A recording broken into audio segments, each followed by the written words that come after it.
Thank you. So, today I will first talk about caches, so some general introduction. Then I will very briefly talk about cache attacks, and after that about Rowhammer, especially Rowhammer.js. So let's start with caches right away. Of course, I speak about CPU caches. I work on microarchitectural attacks, so here caches always means CPU caches. The idea of CPU caches is that the CPU speed always increases, so you have Moore's law, and the DRAM latency doesn't reduce in the same amount, to the same amount. So we get the problem that we have a bottleneck here, the DRAM is slow. So the solution is we introduce smaller memories inside the CPU. Earlier they were externally, but now they are inside the CPU, and also we have different caches that are of a different size and have different speed properties. If we perform memory accesses on a computer in C, in JavaScript, in any language, basically every memory reference will go through the cache. We cannot avoid that unless we use specific instructions for that. But usually every memory access goes through the cache. And this is transparent to the operating system and the programs. They can't work around that except using non-temporal accesses, for instance. But that's not the regular case. If we measure the access latency for a memory access, we see that almost all cached accesses are here around 50 cycles on this machine. This includes all the measurement and the non-cached accesses. They are mostly here around 250 cycles. So there is a huge gap, and also we have a clear difference. We can say if something is below 200 cycles, it's very likely to be cached. If it's above 200, then it's very likely to be not cached. How does a cache work? I will start with the most simple cache here. That's a directly mapped cache, and we have a memory address here. Then we have the cache. The cache is divided into two halves. The first half is the first column is the tag, and the second column is the data. So we have some data, and the tag is used to identify that this is the data that we actually are looking for. Next step.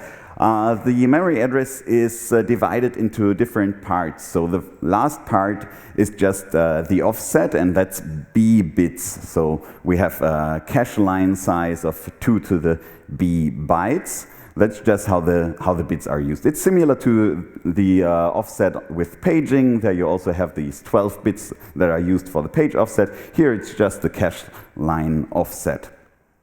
The next n bits are used as the cache index, and the cache index is used to find the right line in the cache. So you see that there are multiple lines in the cache, and we can now look up which line we want to, where this memory address is cached, in which line, and then we can verify whether the tag fits to this memory address in our process. So given that we have n bits for the cache index, we have 2 to the n cache lines. Finally, the tag is computed using some function that can be the identity function of some address bits. It can be an XOR of address bits. We don't know that, but it's used as a tag, and then we compare if the tag is the same, then we will have a cache hit. If it's not the same, we will have a cache miss. So the obvious problem here is if we have two addresses that have the same n bits here, they will go to the same cache index, and if we all the time work on two such addresses, it will actually be slower than working without a cache, because every time we access it, it has to be copied back to the memory and then copied into the cache again. That's when we introduced the set associativity. So in this case, we divide the cache lines into, we change the cache lines to cache sets, and each cache set now contains two so-called ways. So we have two identical ways in every cache set. So they are equivalent, and we can just store the data in one of the two ways. And when we want to retrieve the data, both ways are checked, and the correct one returns the data, and if we don't find it, then it's not in the cache. If we have multiple ways in a cache set that are equivalent, then the replacement policy gets very important. I will not go into details of the replacement policy right now, but we will talk about it later because it's relevant for Rowhammer JS. So how do these caches work? I write memory address here. That's on purpose because it's not clear whether it's a physical or a virtual address. Caches often use physical addresses, but some use virtual addresses. And if we use physical addresses, we have to translate the virtual addresses to physical addresses first, and that takes some time. So here we'll just go a bit into TLB and paging. So you should know paging, that's a mechanism that translates virtual addresses to physical addresses, and we have some translation look-aside buffer. That's also just the cache that translates, that caches these translation table entries from virtual to physical mapping. And the TLB, of course, has some latency, so it's expensive to use physical addresses here. The worst case for the cache would be that it's not in the translation look-aside buffer, and we need to load the mapping from the DRAM and then load the data as well from the DRAM. That would be the worst case. So the solution is to use virtual addresses instead of physical addresses if possible. So if we think of the index and the tag of the cache, we can think of these four combinations, and I will just go briefly through these four combinations. So the first one, that's very similar to what we already saw. So here we have the N bits, the B bits, and the tag is computed from the VPN, the virtual page number here, and the data is then retrieved based on the virtual page number. The obvious problem here is that the virtual page number, we have virtual addresses. So if we have multiple processes, they will have different data on the same virtual address. So that's bad. The advantage here is that the virtually indexed, virtually tagged cache is fast. The virtual tag is not unique. That is bad because it's slow upon a context switch. And also shared memory can be more than once in the cache. That's also bad because then we waste the expensive cache memory. The other extreme is physically indexed, physically tagged. So here we have to go through the translation look-aside buffer and then get the physical address, and then we can compute the tag. So this is very slow. Yeah, slow because of the TLB lookup. And the advantage is shared memory is only once in the cache. Yeah. The next one, I will not talk much about this one because it doesn't make much sense, because it has a disadvantage that it's slow, and also the virtual tag is not unique because the virtual tag is computed from the virtual address. So shared memory is once in the cache. This is not used in practice. Virtually indexed, physically tagged, this is used in practice because you can do this in parallel. So we will do the cache index, we compute the cache index from the virtual address, we look it up in the cache, and then in parallel, we can do the TLB lookup, get the PPN, and compute the tag, and retrieve the data. So this is almost as fast as the virtually indexed, virtually tagged cache. A restriction here is that we can only go up to 12 bits for the cache index. And if you think about it, we have since more than 10 years, we have 32 kilobyte level 1 caches now. And the reason is that it's fast, and you can do this with 8 ways. If you add more ways, it gets slower again. So I think we will stay with 32 kilobyte level 1 caches for a while. So, as I said, virtually indexed, virtually tagged for the virtually indexed, virtually physically tagged for the level 1 cache, and physically indexed, physically tagged is usually used for level 2 and level 3 caches. So shared memory is shared in the cache. This is an interesting observation, because if we have multiple processes running that have some shared memory, they can influence each other through the cache, although they shouldn't be able to do that. If you look at caches today, they will look something like this. So you have multiple cores, you have level 1 cores and level 1 caches and level 2 caches that are private to each core. And the level 3 cache, the last level cache, is divided into slices, one for each core, and it is shared across all cores. So every core can access all the level 3 data, but it takes a different amount of time, and you can also exploit that to do some other attack that I won't talk about today. Another property that's very interesting is that it's inclusive. So all data that is in a level 1 or level 2 cache is also in the level 3 cache. There cannot be any data in level 2 or level 1 that is not also in the last level cache. Then we have some mapping to the slices. This function here is based on the physical address, and it computes where in the last level cache our address is actually cached. And this function has been reverse engineered by different research groups in the last time. Finally, the last part on the background is cache maintenance. So Intel provides, or also ARM and AMD, these CPUs all provide cache maintenance instructions. That is first prefetch to suggest the CPU to load data into the cache.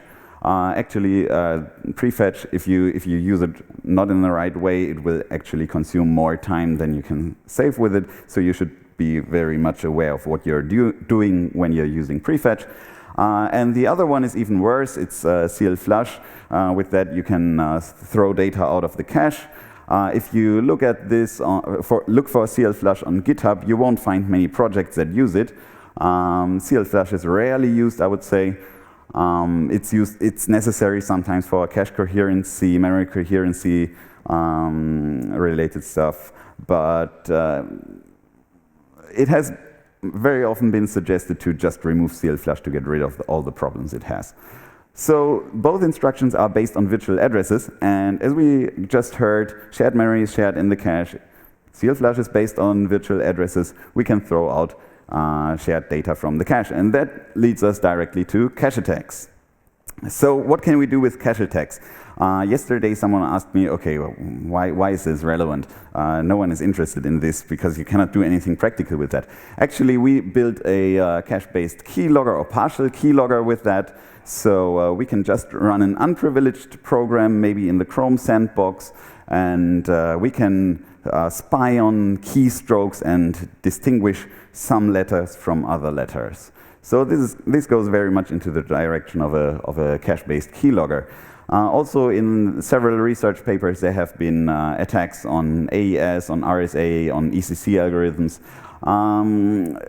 For instance, in the flush and reload paper by Jarom and Falkner, they have recovered 97% of an RSA key after a single encryption. So that's really bad if you can do that after a single encryption just by monitoring what happens in your cache. These attacks have been demonstrated cross-VM, cross-core. We have seen cross-CPU attacks on Intel, even on ARM cross-CPU attacks.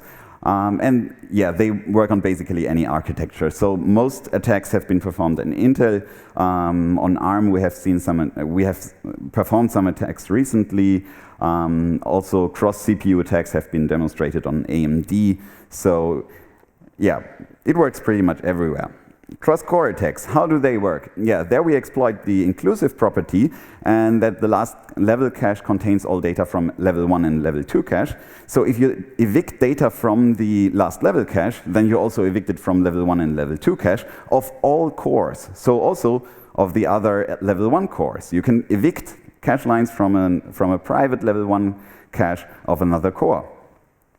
And this brings us to the flush and reload attack.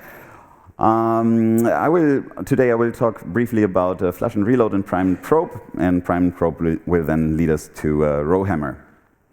So with flush and reload, you have an attacker and a victim, and the cache is here in the middle.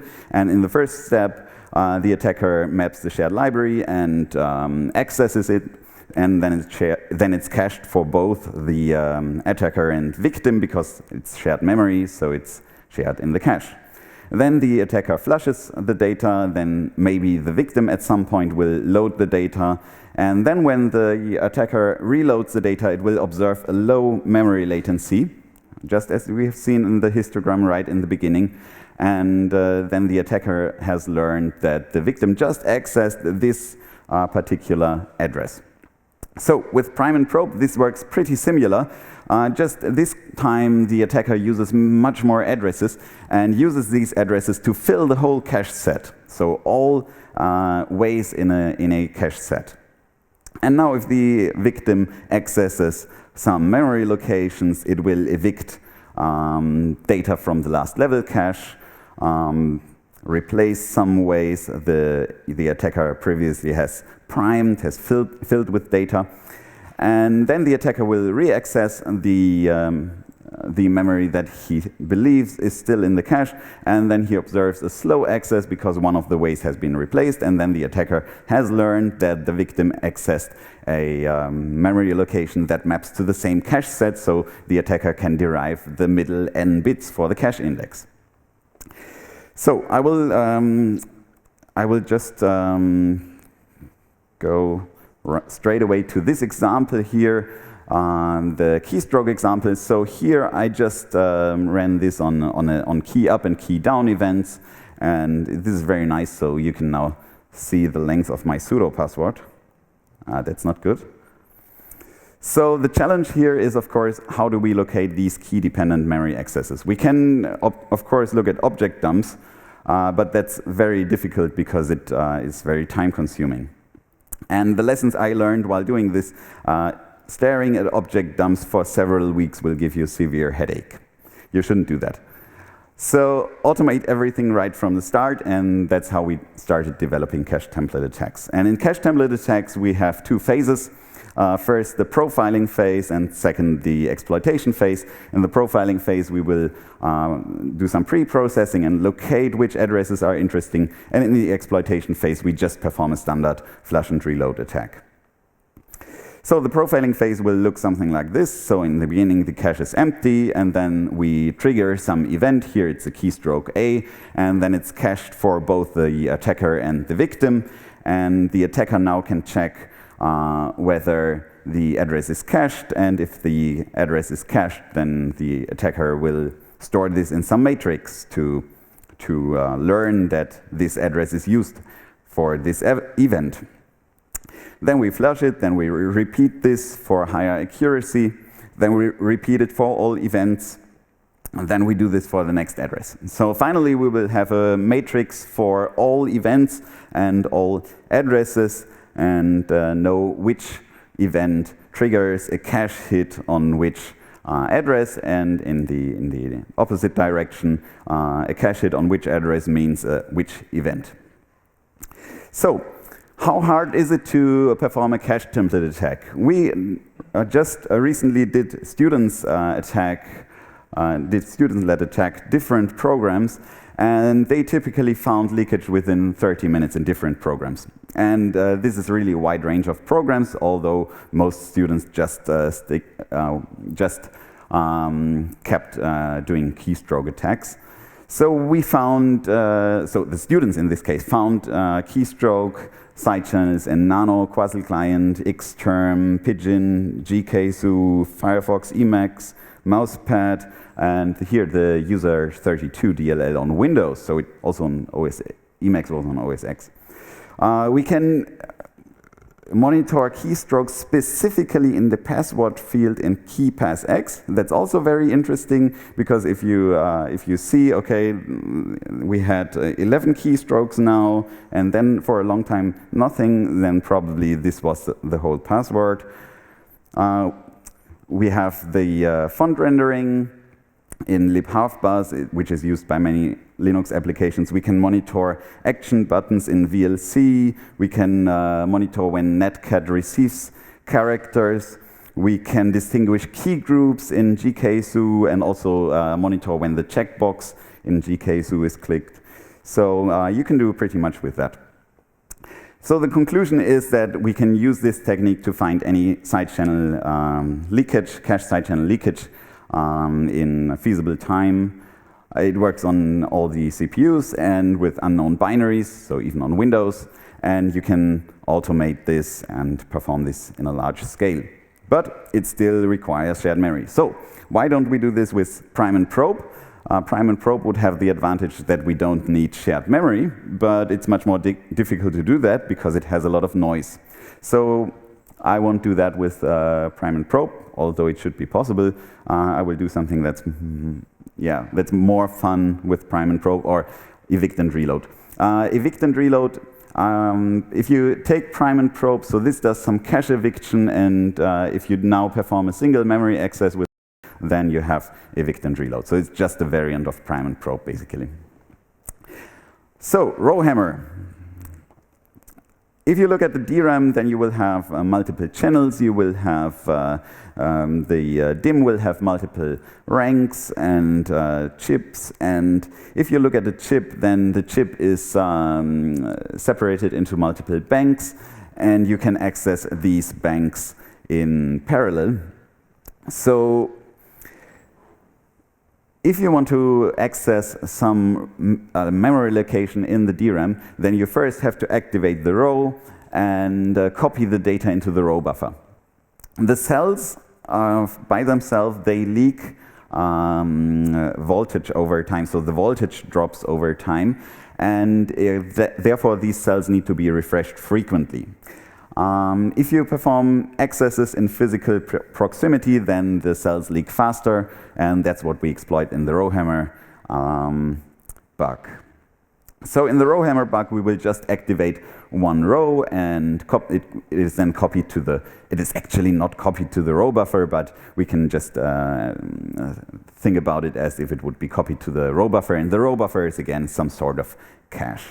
And we always activate the different rows, and if we do this often enough, then we will have bit flips in the middle row.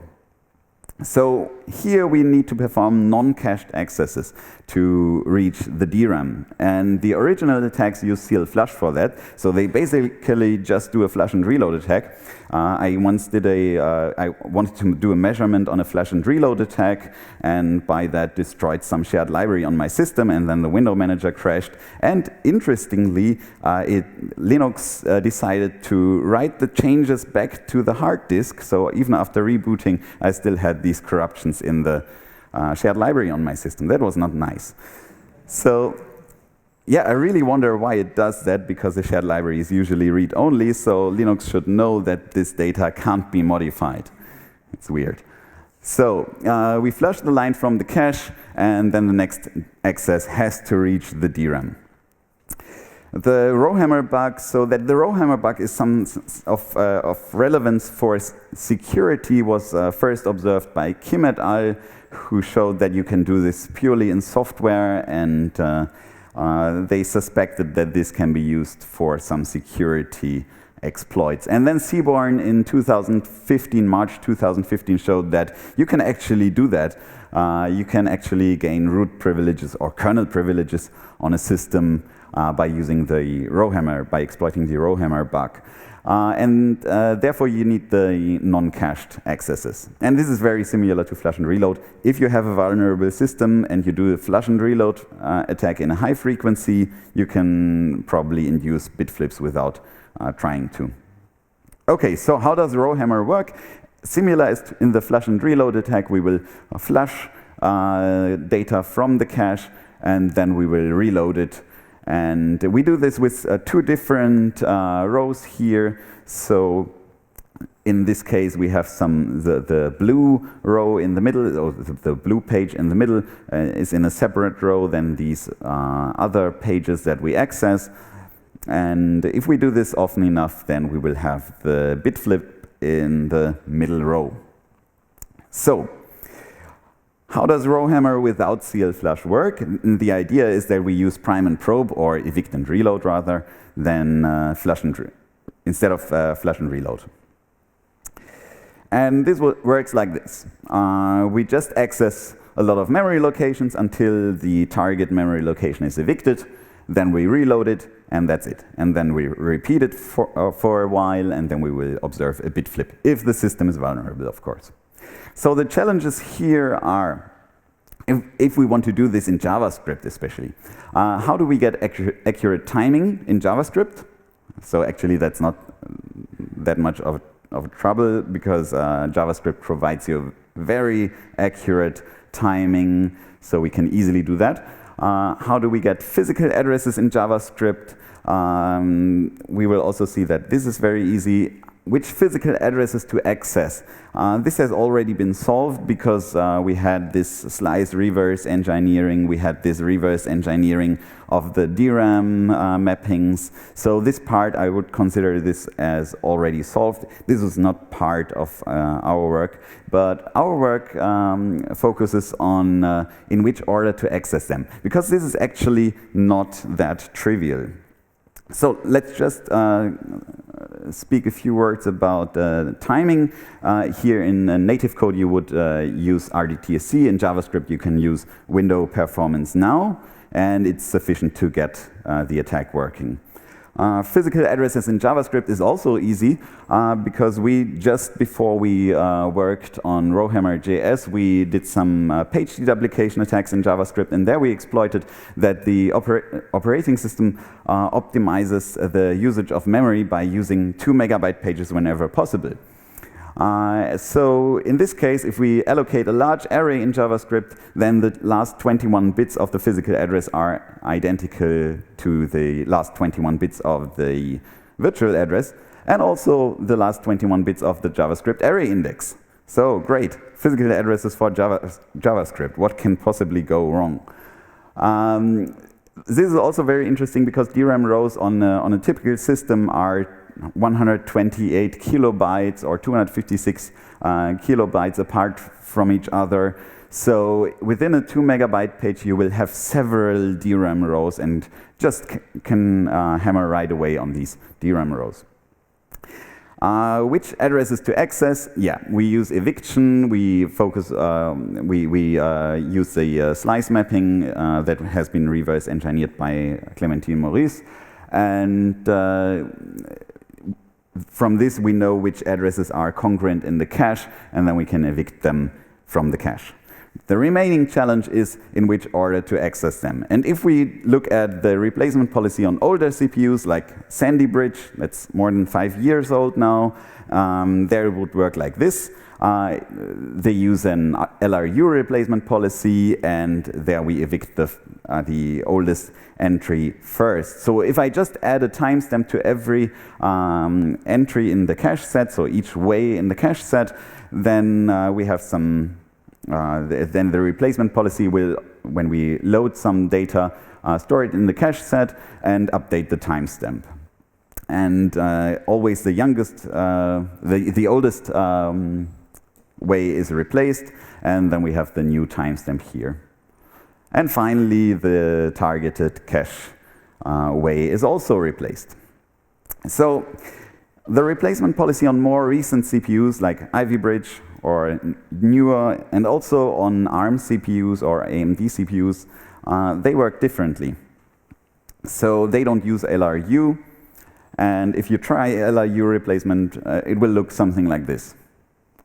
Yeah, okay, this was not very successful.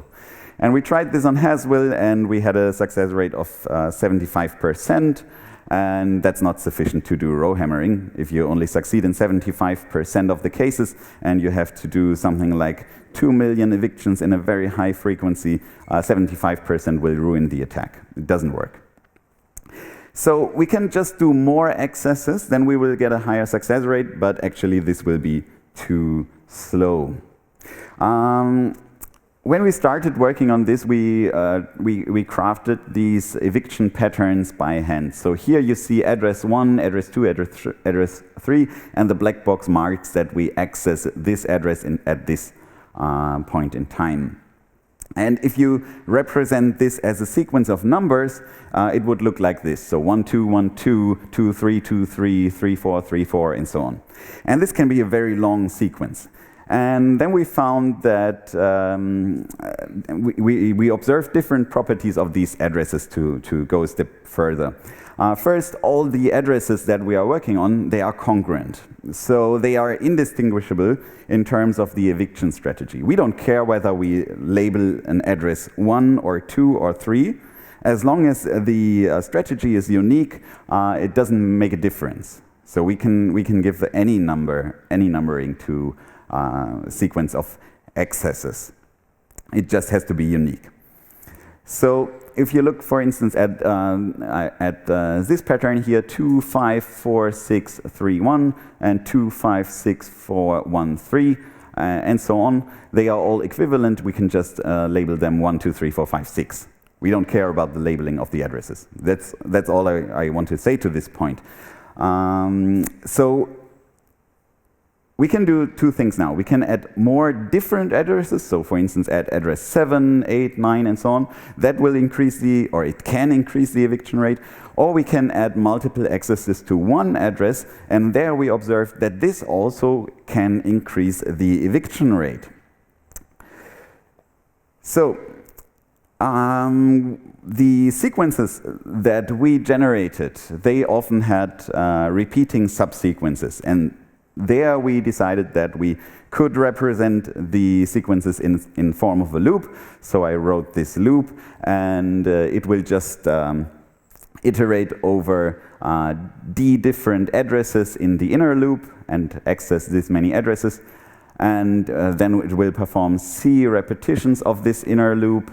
And then we have a total set size. So this is the number of different addresses that we actually access. That's here. And then an overlap parameter. So for instance, if we have 1, 2, 1, 2, and 2, 3, 2, 3, then the overlap parameter is 1. But we could also do something like 1, 2, 1, 2, 3, 4, 3, 4. Then the overlap parameter would be 2. And then we can write eviction strategies in a compact form by we just have the P here to mark it as an eviction strategy or an eviction pattern, and then the different parameters of the strategy. So for instance, if you look at the pattern 1114, it would look like this, 1, 2, 3, 4. And if we have 2, 2, 1, 4, it would look like this, 1, 2, 1, 2, 2, 3, 2, 3, 3, 4, 3, 4. And then we generated a lot of strategies based on this scheme. So in total, we evaluated more than 10,000 strategies. And here I have some examples that are very interesting, or at least I find them very interesting. So here we have P11117 that has been suggested and also been used in previous work, and we also started with this. And then we have P11120. So I already told you that this one has an eviction rate of approximately 75%. Do you expect the eviction rate for the second one to be higher or lower? Higher? Who's for higher? Okay, who's for lower? Some are for lower. Okay, actually I do 3 more accesses here that are congruent, that go to the same cache set, so the eviction rate should be higher here. And if we look at the eviction rate, it is actually much higher. So here we have an eviction rate of 99.82%, and that would be high enough for Rowhammer. If we look at the execution time of this, so I do this like 20 million times in a loop, this access pattern and this access pattern, which one will be faster on average? The first one, because it does fewer memory accesses. So it's 307 nanoseconds, and the second one is 934 nanoseconds on my system. That's very bad, because 934 nanoseconds is way too slow for Rowhammer. Now, if we look at different strategies, for instance, this one, here I do this first parameter. This means that I do the 1, 2, 2, 3, and so on. So here we have 34 accesses, and the eviction rate goes up, 99.86%. That's high enough for Rowhammer. Now for the execution time, would you expect the execution time of this loop? It does double the amount of accesses. Would it be higher or lower? It's lower. So 191 cycles. So optimizing programs by adding memory accesses could work. So here it works for Rowhammer, and I can actually use this to do the Rowhammer attack. And if I, for instance, look at this one, this strategy here, it does 64 accesses, and the execution time is even lower than for the first one. So we just measure the average execution time, and it gets lower by adding memory accesses. One reviewer of our paper said, yeah, that's bullshit. That cannot work. You made a mistake there. but you can measure that.